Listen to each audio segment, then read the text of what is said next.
بسم الله الرحمن الرحيم الله لا إله إلا هو الحي القيوم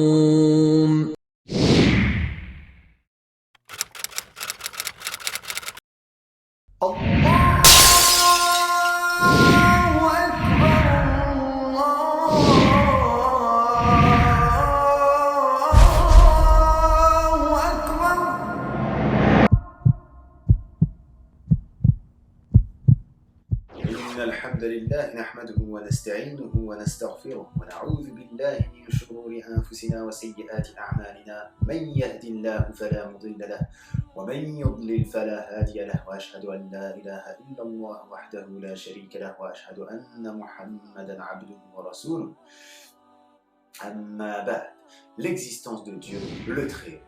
Ce chapitre est une importance capitale. C'est en fonction de sa foi en Dieu que le musulman façonne sa vie et l'organise dans ses moindres détails.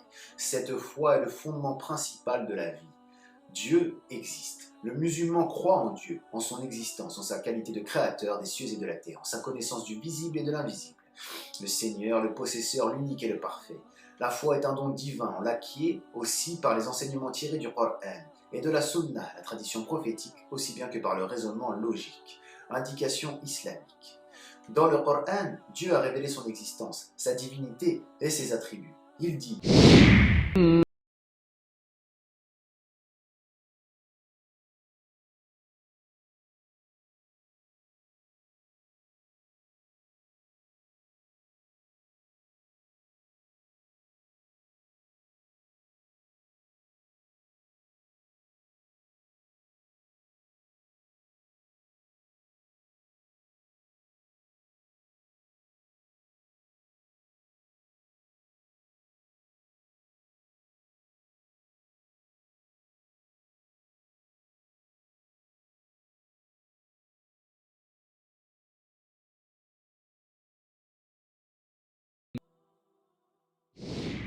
Allah est votre Dieu, il a créé les cieux et la terre en 6 jours. Il s'est établi sur le trône, il couvre le jour de la vie, qui ne cesse de le poursuivre sans arrêt. Le soleil, la lune et les étoiles sont soumises à ses ordres. C'est lui le créateur, c'est lui qui commande. Béni soit Dieu, maître de l'univers. Surat al-A'raf 7, verset 54. De la rive droite de la vallée sacrée, Dieu interpella Moïse à travers l'arbre et lui dit فلما أتاها نودي من شاطئ الوادي الأيمن في البقعة المباركة من الشجرة أن يا موسى إني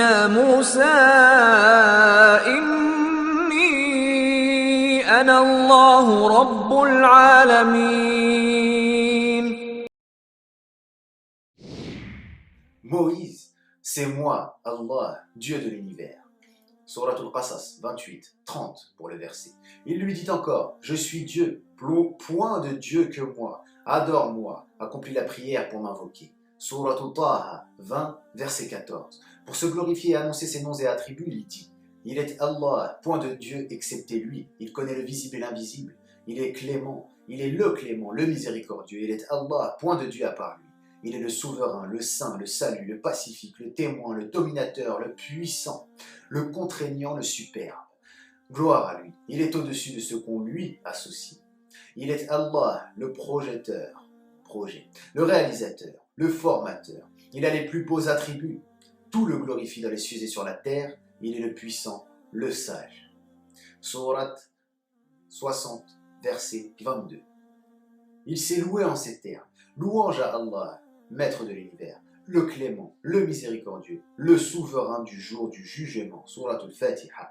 Et pour les non-arabophones, la langue française, leur langue véhiculaire, permet aux musulmans de comprendre le message de manière plus directe. Sauf s'ils apprennent la langue arabe et qu'ensuite, ils s'imprègnent de cette langue. Il s'est adressé à nous, musulmans, en disant « Vous appartenez à une seule communauté. Je suis votre Dieu, adorez-moi. » Surat Al-Anbiya 21, verset 92. Dans la Surat Al-Mu'minun, il dit « Je suis votre Dieu, craignez-moi. » Surat 23, verset 52. Éliminant toute prétention d'existence d'autres divinités que lui dans les cieux et sur la terre, il dit: لو كان فيهما آلهة إلا الله لفسدتا فسبحان الله رب العرش عما يصفون. S'il y avait d'autres divinités que Dieu dans les cieux et sur la terre, tout serait détruit. Gloire à Dieu, maître du trône, bien au-dessus des fictions qu'on lui attribue. Surat Al-Anbiya également, verset 22. Près de 120 000 prophètes et inspirés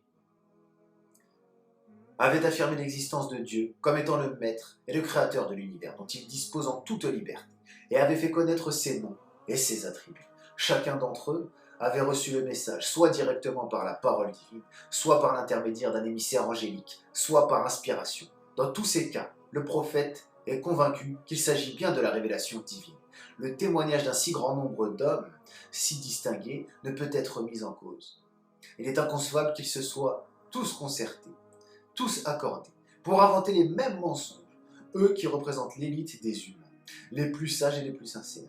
Des millions d'hommes ont cru à l'existence de Dieu et lui ont voué adoration et obéissance. En principe, si deux personnes affirment un fait, le même fait, nous leur faisons confiance et ne mettons pas en doute la véracité de leur dire. Pourquoi donc ne pas croire en ce que proclament plusieurs personnes, ou plutôt un nombre incalculable d'individus, alors que la logique et la nature saine de l'homme s'accordent avec ce qu'ils ont cru et justifient ce qu'ils ont proclamé, adoré et imploré. Des savants par millions ont affirmé l'existence de Dieu, ses attributs et ses noms. Ils l'ont déclaré Seigneur de tout l'univers, capable de tout faire, et pour cette raison, ils lui ont voué culte et soumission. Pour lui, ils ont aimé, et pour lui, ils ont détesté. Confirmation logique. Cet univers si varié, ces créatures si nombreuses, si différentes, témoignent de l'existence d'un créateur qui est Allah, le puissant et le glorieux. Personne n'a prétendu avoir créé cet univers à part lui. Notre entendement ne peut concevoir qu'une action, si minime soit-elle, puisse être accomplie sans l'intervention de quelqu'un. Tel un repas sans cuisinier, ou une couche étalée sur le sol sans qu'une main ne l'y eût étalée. Que dire alors de cet univers gigantesque et effrayant avec ses cieux, ses orbites, son soleil, sa lune et ses étoiles, tous différents de volume, de proportion, de distance et de parcours. Que dire de la terre peuplée d'hommes, de djinns et aussi d'animaux, d'espèces si variées en couleurs, en langage, en intelligence et en caractéristiques. Des preuves, en voici encore.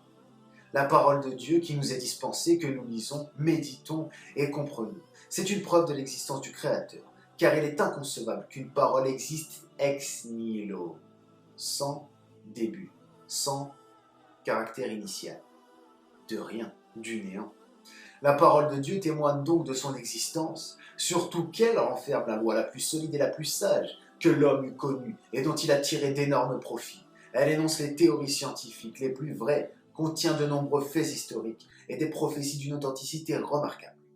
Aucune de ces lois n'a manqué d'apporter ses fruits pendant toute cette longue durée, malgré le changement du temps et du lieu.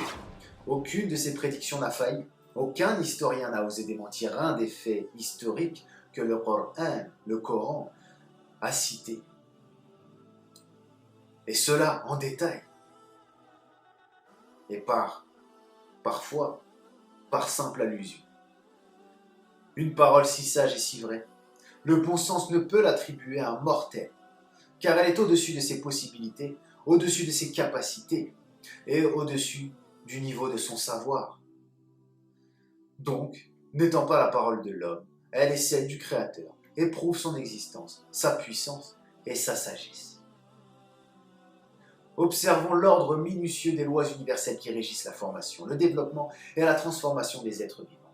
Tous sont soumis à ces lois et incapables d'y échapper. L'homme, par exemple, commence par être une goutte de sperme dans l'utérus. Après des stades étonnants que Dieu seul est capable de réaliser, il deviendra un être parfait. Ce qu'on dit de sa création s'applique aussi à sa croissance, qui de l'enfance passe à la jeunesse, puis à l'âge mûr, pour se terminer avec la vieillesse, avant la mort.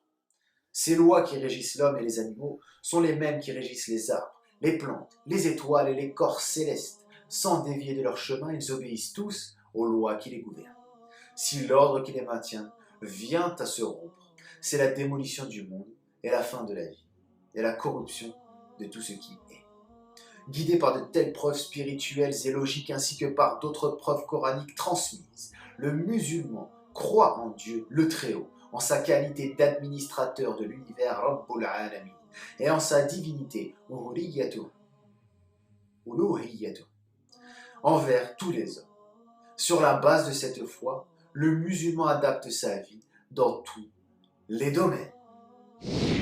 وسع كرسيه السماوات والأرض ولا يؤوده حفظهما وهو العلي العظيم